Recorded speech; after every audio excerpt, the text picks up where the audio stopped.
China is a very interesting country from which there is a lot of things to learn. But she's also a danger to the continent if we are not careful. What is there to learn from China? The thing to learn from China is that during our lifetime, the Chinese, through their ingenuity, have succeeded in lifting nearly 800 million people out of poverty. What did the Chinese do?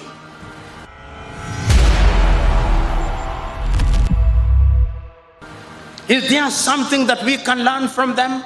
I think there is. Those of you who have the advantage and the privilege of serving in government, ask yourself, what did the Chinese do that within our own lifetime they succeeded in doing that? And they are everywhere, the Chinese. They know what they want. I think the first thing that you must do, you must know what you want. You know, last year I was sitting and watching a Chinese news channel, and if you want to understand what others who are potentially your friends and enemies are doing, you must listen to their news. I was watching the CGTN, and I was listening to the 6,000 delegates in China sitting and thinking about China, how China will deal with Africa and the world 100 years from thence. The people who are there will not be alive. In many African countries, if you tell them to think about what will happen tomorrow, they say only God knows. No.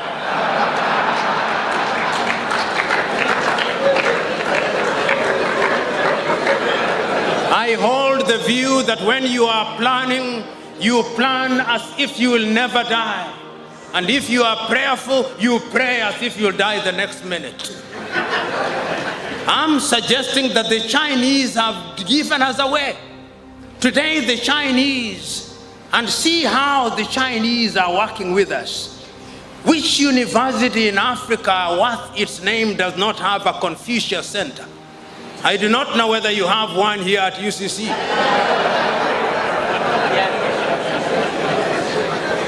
Why do the Chinese have a Confucius Center? Because the mind is the standard of the man. Once you influence the mind, you can sit pretty because you can predict what the man will do. How many of you who are the middle class today, in addition to asking your children to read French and German, are now asking and encouraging their children, go ye and learn Mandarin? How many of you? Confucius Center to work on your mind. On our mind. And then, how many countries in Africa don't you find a stadium built by Chinese? And if it is not a stadium,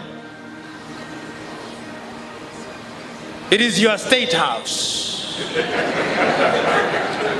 And if it is not the state house, it's the African headquarters.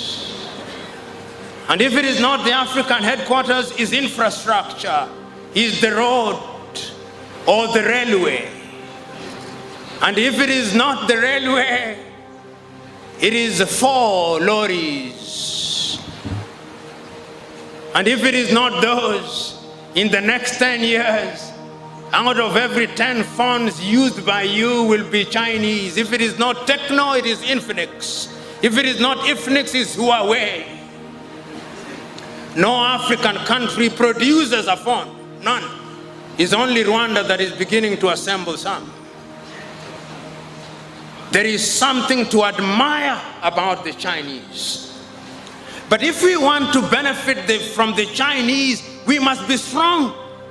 We must be weak. We must not be weak. We must negotiate continentally. The Koreans are also small but strong. But if we are not careful, and I'm saying this, if we are not careful, in the next 25 years, all of us will be speaking Mandarin. If we are not careful. If we are not careful. Because the Chinese here are not here for charity. The Chinese are here to do business. And in the world of business, it is a cruel world where throats are literally cut. I'm reading a small book written by a young Chinese girl called Irene Yuan-sun, The Next Factory of the World. And the young Chinese girl is saying exactly what I'm saying. He says that Africa can benefit from China. Africa can be the next factory of the world. But it's not just going to happen. Something must be done about it, which is what brings me to the last segment of my conversation, Africa Agenda 2063. I remember on that day in Addis Ababa, Ethiopia, Nkosazana and Lamini Zuma, the then chairman of the Organization of the African Union, writing and reading an imaginary letter to Osagyefo Kwame Nkrumah. I will not remember the words exactly, but I'll remember it in substance. And in substance, he was saying, by the year 2063, we Africans, having recognized that we may have lost the last 50 years of our independence, will not lose the next 50 years of our independence. I'm adding a few things in order to make it relevant. But she was saying, in effect, the Osagyefo, in the year 2063, Africa will be different. There'll be an electric rail running from Addis Ababa in Ethiopia to Dakar in Senegal. In the year 2063, Africa will be feeding herself, and the bread basket of Africa will be Zimbabwe in Southern Africa and the Democratic Republic of Congo. Africa will be making her own furniture, and we will do so in a sustainable manner, with the equatorial forests of Congo being the source of our products. I will remember in those years to come, what you now see as the Sahara Desert will have been greened. Africa will be covered in forests. The Democratic Republic of Congo will become the equivalent of the Silicon Valley. There will be rare earth. Africa will use funds made by Africans. Africa will refine their own oil. Africa will use our own copper. Africa will have excess electricity. Africa will have the Inga Dam in the Democratic Republic of Congo. Africa will have built the Grand Renaissance Dam. And indeed, at that time, Sudan will not quarrel with Ethiopia, and Egypt will not quarrel with Ethiopia. They will be using these resources well. Africa will not be importing fish, tilapia, from China. The fish will be produced in Lake Victoria, Lake Tanganyika, Lake Tana, and all these other places. That was the reason of Africa Agenda 2063. It was a dream. But is it not true that we must all dream? We must dream. The only thing that we must do once we have dreamt, we must wake up. The problem is sometimes we dream and we don't wake up. We must wake up and now begin to implement. Do I think that Africa woke up? I think Africa woke up. And that is how I understand the Africa Continental Free Trade Area. The Africa Continental Free Trade Area is a demonstration that beyond dreaming in a very amorphous manner, we now want to give form and character to our dream by operationalization, so that we begin to bring down the tariff and non-tariff barriers, so that we are able to ensure that Africa will do things that will make Africa great. Intra-African trade will be 80%. And that is why it gladdens my heart that Accra, Ghana was chosen to be the secretariat of the ACTF. I look forward to the day when the protocols are now being made, that we shall begin to take advantage of innovation. You remember Africa lost out in the first industrial revolution. Africa lost out in the second industrial revolution. Africa has started gaining a little from the third industrial revolution. We are now in the fourth industrial revolution, where we are talking about artificial intelligence, we are talking about robotics, we are talking about the Internet of Things. We are saying that Africa must now find her pride of place in those areas, so that Africa can be great in agriculture. Africa can be great in education. Africa can be great in value addition. Africa can be great in utilizing our fossil fuels so that young Africans will not cross the Mediterranean Sea. When I look at Africa, I think that she can be made to work.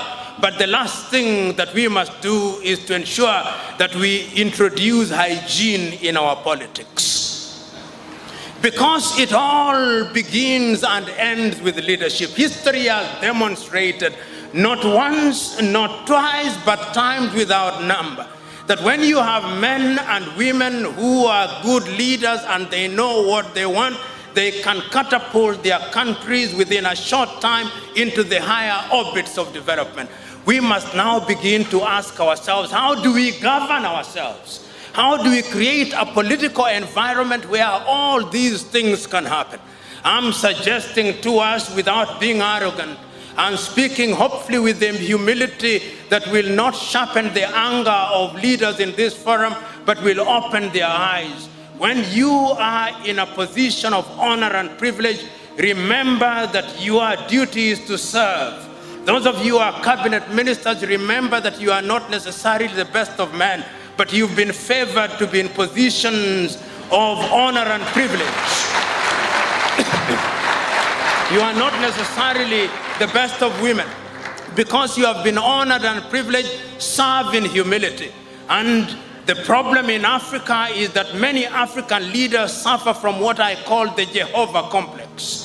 The Jehovah complex is a belief by those in leadership that they have the monopoly of wisdom and they have the monopoly of knowledge. That is not the route. Africa will be great when her leaders begin to know that they have a duty to serve so that the future generation will be able to make Africa great again.